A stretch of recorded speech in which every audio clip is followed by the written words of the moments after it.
বন্ধুরা, তো আপনার পরিবারের সাথে যদি ঝগড়া অশান্তি করেই যদি লাভবান হন তাহলে ভালোই হতো, তাই না? তো ঝগড়া অশান্তি করে তো কেউ লাভবান হয় না। কেন বলুন তো?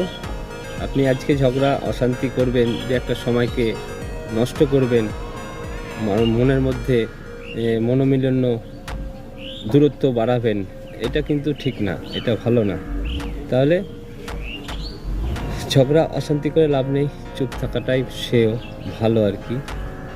কেননা আজকে ঝগড়া করবেন, 2 দিন চুপ থাকবেন, কথা বলা বলি বন্ধ, কিন্তু আবার 3 দিনের মাথায় আবার তো মিল হতে হবে, তাই না? তো সবাইকে বলবো যে ঝগড়া অশান্তি করবেন না। সাময়িক তর্ক বিতর্ক হলে ভুল বোঝাবুঝি হতেই পারে, তো সেগুলোকে মেনে নিতে হবে, কেননা পরবর্তীকালে আবার তো মিল হতেই হবে। তো এটুকুই বললাম, অবশ্যই বুঝতে পেরেছেন। আমি পরেশ প্রধান। ভিডিওটি ভালো লাগলে অবশ্যই সবাই ভালোবাসা দিয়ে পাশে থাকবেন। বাই বাই, নমস্কার সবাইকে।